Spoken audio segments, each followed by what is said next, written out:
Hello, friends. We're starting a new drama today, and that is Riders to the Sea by an Irish writer, JM Synge. This is a one act play, it's a very small act as well, play as well, and with few characters there are. So it won't be very difficult, yet at the same time, it is a melancholy play. That means there is sadness, there is tragedy in this play. However, this play you'll feel much more involved in the play, and you will be moved by this play. Probably you will become much more matured after reading this play. And I strongly feel that literature is one thing which makes you more matured, because there are experiences, though their experiences are written in the book only. The experiences are of other people, but once we start reading them, we start finding many characters and their lives, their tragedies, and how they have got evolved over a process of time. So we also live with them and learn with them, right?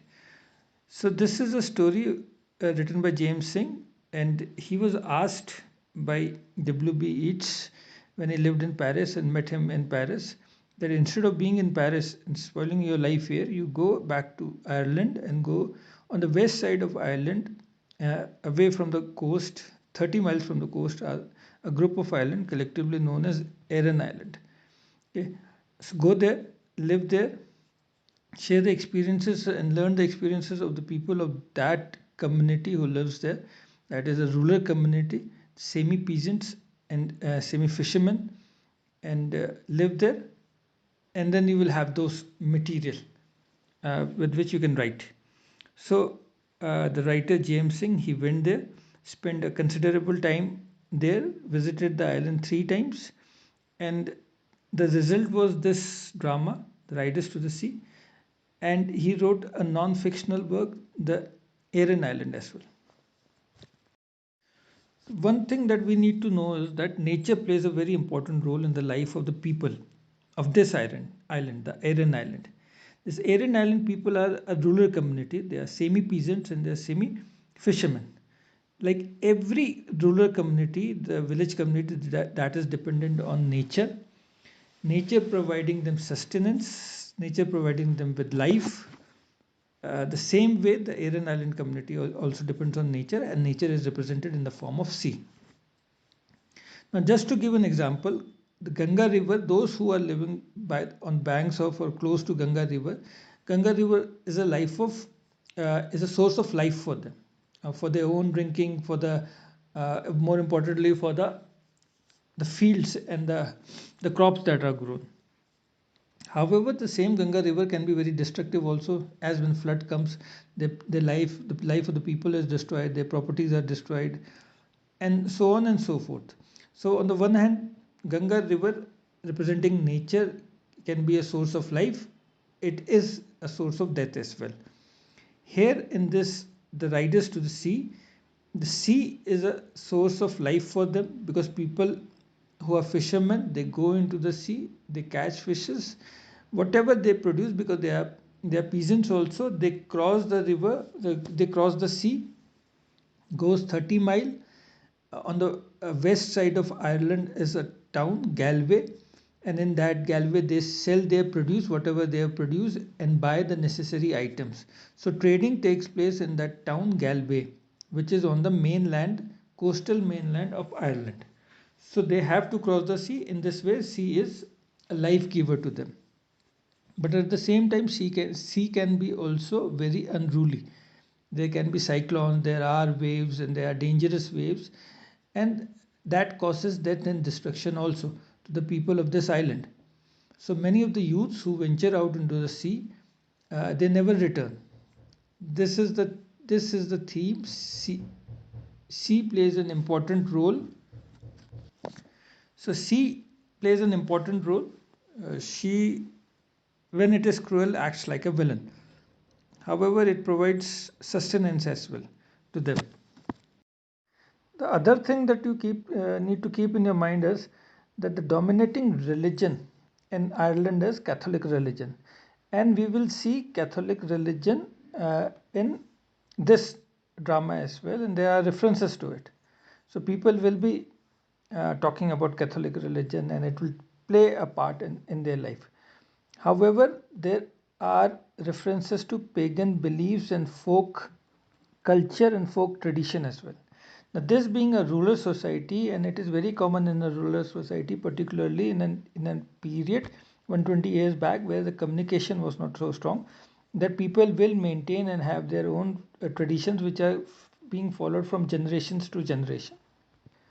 So the society, the religion of this Aran Island people are a mixture of Catholic religion and pagan religion. Okay, so this thing also you keep in your mind. The other thing that we need to keep in our mind is the Irish Renaissance, which is also known as the Irish Revival or the Celtic Revival. Now, Ireland was under the English domination for centuries. It is not for a couple of centuries, it is for across the centuries. And it led to the colonial exploitation of Ireland by England, the economic domination, and the political domination. However, such a long period of rule by England also meant that the social structure and the religious structure of Ireland was compromised.